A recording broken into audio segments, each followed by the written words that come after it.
Manuel García Carpintero Sánchez Miguel y la línea hispánica de la hermenéutica. Manuel García Carpintero pasa por ser desde los 90 del siglo XX hasta la actualidad, 2023, el mejor representante en España y por extensión en la hispanofonía de la concepción analítica de la filosofía. Si lo relacionamos con la hermenéutica, podemos incluirlo en dos líneas distintas, pero no es que sean líneas paralelas, tienen de hecho intersecciones. Una línea sería, dentro de la hermenéutica, una línea analítica, con independencia del idioma de expresión y de consideraciones geoculturales. Y otra línea, atendiendo a consideraciones geoculturales, podríamos incluirlo en una línea hispánica de la hermenéutica.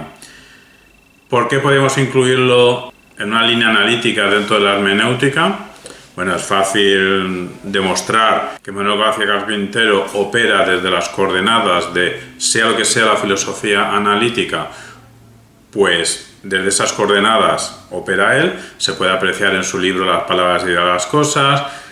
Tiene un blog donde todos sus artículos, o muchos de sus artículos, no sé si la totalidad de lo que ha producido año tras año, desde los 80 hasta la actualidad, están subidos. Si no me confundo, es un blog que tiene su nombre, Manuel García Carpintero. García Carpintero se escribe todo junto con un guioncito en medio. Y ahí se puede apreciar pues el estilo analítico. Bien, pero existe una concepción analítica dentro de la hermenéutica, una línea analítica dentro de la concepción hermenéutica. Sí, quizá lo más problemático sería incluir a Dilthey como el pionero. ¿Lo decimos como provocación? No, una intersección es que fuese en su momento 100% analítico Dilthey, pero Dilthey casi podríamos incluirlo como el sexto de entre esa nómina de 5 pensadores filosóficos, alguno de ellos filósofo, que naciendo en torno a 1838, pues sin ellos saberlo, por hacer una operación filosófica centrada en una reacción anti el idealismo absoluto, con una claridad expresiva, obsesiva, higiénicamente sana lo de esta obsesión, y con un contenido que tiene que ver con lenguaje, pensamiento, mundo, realidad, pues ahí encontramos a Mach, encontramos a Brentano, encontramos a Sedgwick, encontramos a Peirce y encontramos a Nicolás Salmerón, todos nacidos en torno a 1838. Solo que Dilthey hubiese nacido en 1838-39 y lo hubiésemos incluido. Quizá podemos incluir, nació en 1833. Bueno, se escapó, se adelantó, nació antes que los demás. Pero estas condiciones, estas características que hemos nombrado, en cierta medida también las cumple Dilthey. En el caso de que en cierta medida, no en su totalidad, Dilthey tuviese cierta relación con esa concepción analítica de la filosofía, pues sería el pionero dentro de la hermenéutica, una línea analítica. Pero claro, con solo Dilthey no teníamos suficiente. Claramente se despejan las dudas si nombramos Donald Davidson y su libro De la verdad y de la interpretación. Aquí sí que claramente es coordenadas analíticas con problemática de lo que trata la ciencia de la interpretación, llamémosle hermenéutica o llamémosle como se quiera llamar, pero los problemas de cómo se interpretan los textos, las proposiciones, es posible la traducción, todas estas consideraciones lingüísticas sobre el lenguaje y sus problemas a la hora de un tercero captar o no captar, entender o no entender lo que ha producido o una persona, un sujeto, pues de eso trata la filosofía del lenguaje en general, dentro de las coordenadas analíticas y dentro de coordenadas analíticas también, pero en concreto el libro De la verdad y la interpretación de Donald Davidson. Con esto ya habría 100% una línea analítica dentro de la hermenéutica. Podríamos también acompañar a Arthur Danto con sus reflexiones sobre lo histórico y luego sus consideraciones sobre cómo tiene que ser en teoría y en la práctica la crítica de arte, porque Danto, aparte de ser un animal teórico, un animal académico, era crítico de arte, pues muchas de sus consideraciones hacia la plástica pues también se puede extrapolar hacia la escritura. Tampoco habría mucho esfuerzo en hacer proyecciones de lo que los tres clásicos de la estética analítica, Goodman, Bulheim, Danton, lo estamos nombrando, pues lo que dicen sobre el arte y sobre el mundo simbólico en general, extrapolarlo al mundo de la escritura, de la literatura. Los tres, Goodman, Bulheim, Danton, hablan y escriben entrelazando tanto lo interior, lo lingüístico, lo psicológico y lo social. Pero por poner etiquetas, aunque sean dignas de consideración, podemos poner tres etiquetas a cada uno de ellos de estas tres palabras. Así, Goodman sería el especialista de estética centrado en los lenguajes artísticos, Bulheim en lo psicológico, lo mental, y Danton en lo social. Pero ya hemos dicho que los tres, Goodman, Bulheim y Danton, hablan de forma entrelazada con estos tres elementos. Bueno, pues los tres también harían aportaciones a una línea analítica dentro de la hermenéutica. O sea, existe una línea analítica dentro de la hermenéutica. Bueno, pues en ese sentido también podemos incluir relatar lo ocurrido como invención, una introducción a la filosofía de la ficción contemporánea de 2016 de Manuel García Carpintero. Un texto en el que Manuel García Carpintero se pregunta qué relación hay entre las obras de ficción y la realidad, entre la ficción y la realidad, qué relación hay, y en su contestar pues tiene en cuenta como unos elementos clave el eje intencional. El eje intencional es clave para poder dilucidar si estamos o no estamos ante una obra de ficción.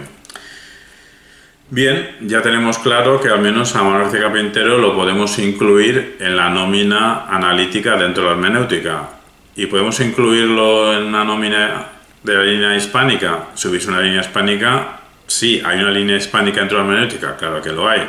Aquí el pionero estaría más atrás en el tiempo, Antonio de Lebrija, Vico, Marcelino Menéndez y Pelayo, Ángela Morruibal, Menéndez Pidal, toda la estilística, sobre todo con Amado Alonso, también con el mexicano Mauricio Beuchot, que tiene la hermenéutica analógica. Mauricio Beuchot también podría estar en la línea analítica, porque la hermenéutica analógica de Mauricio Beuchot tiene formación en escolástica hispana, tiene formación en Peirce, uno de los, sin ellos saberlo, los 5 fundadores de los rasgos que luego han constituido la concepción analítica de la filosofía, y claramente en lo que es vulgar y de forma corriente se denomina filosofía analítica, se formó Mauricio Beuchot.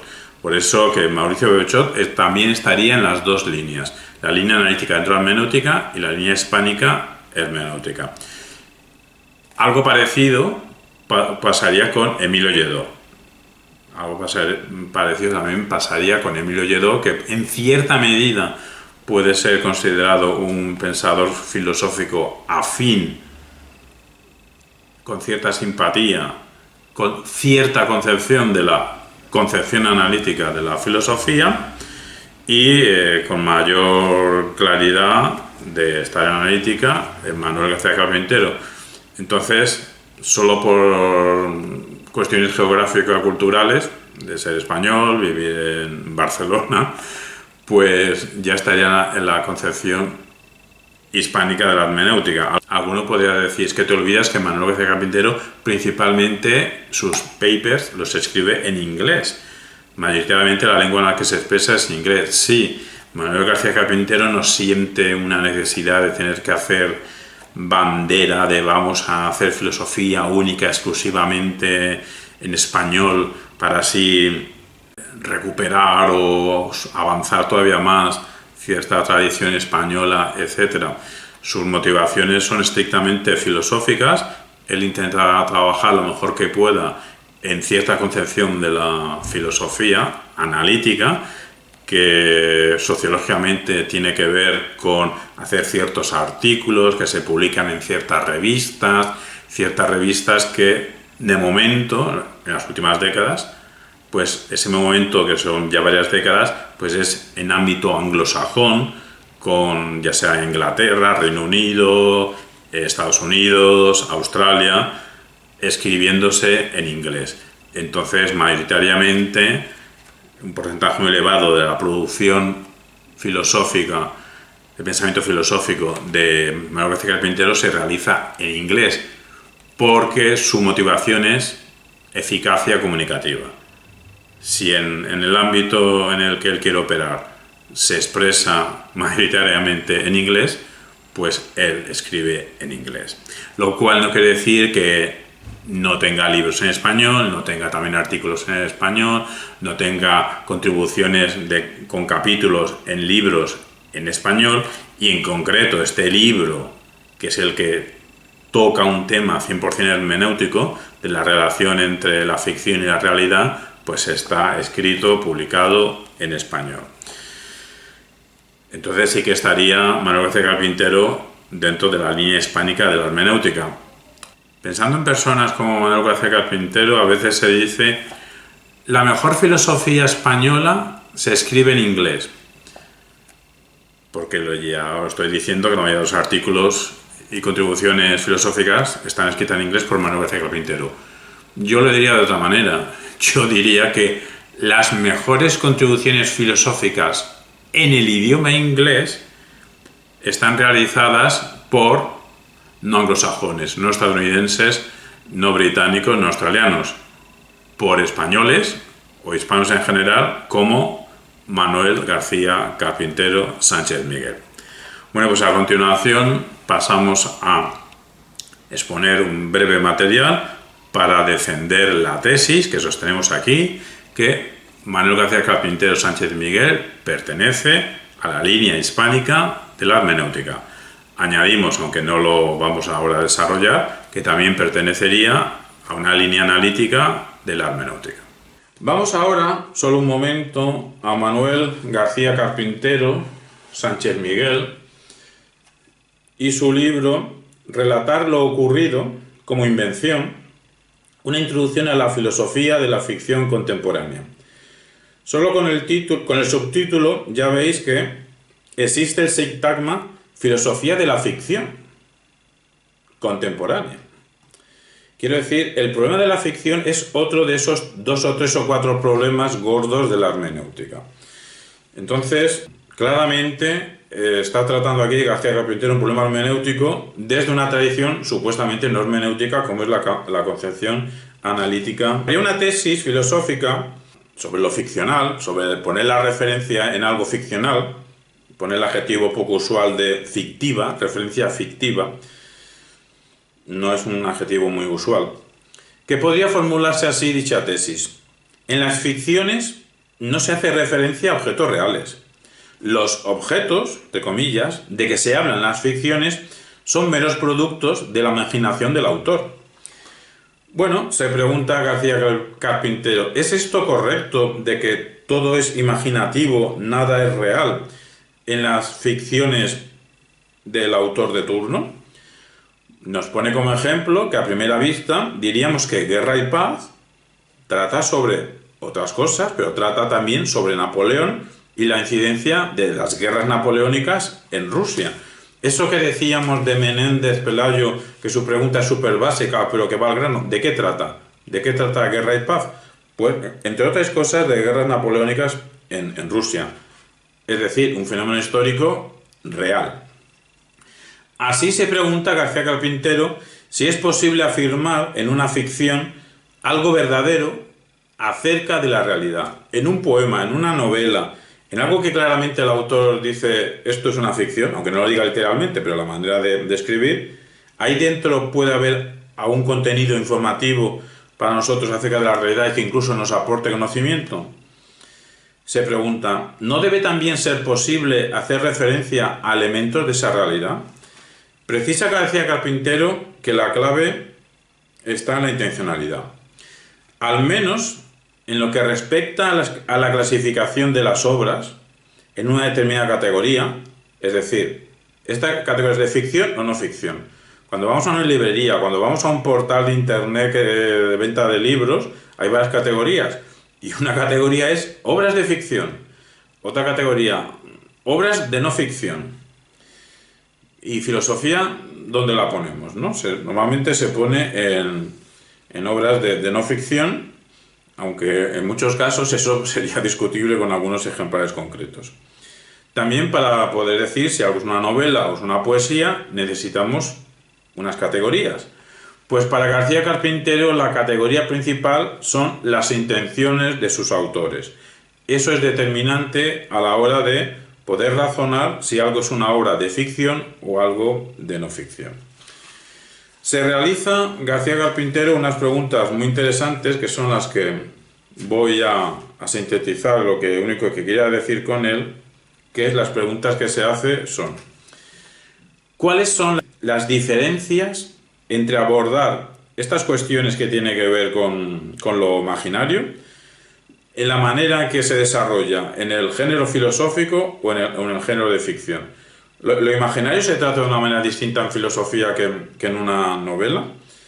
Esta sería la pregunta principal de García Carpintero, y lo hace bajo la intuición que si como filósofos, pensadores filosóficos, hacemos un esfuerzo por clarificar la naturaleza de la ficción, tendremos un beneficio extra, que entonces conoceremos cómo funciona más y mejor el lenguaje, sabremos cómo funciona más y mejor la representación en general, tanto de los usos ficcionales como de los no ficcionales. Y cerramos ya esperando que haya quedado claro nuestra tesis de que Manuel García Carpintero, por su contribución a pensar el problema de qué relación existe entre las obras de ficción y la realidad, y en su respuesta contempla la contribución semántica del plano intencional, pues por esas consideraciones filosóficas escritas en español puede estar añadido, puede estar considerado en una línea hispánica de la hermenéutica, y también estaría en una línea analítica de la hermenéutica con independencia del idioma de expresión.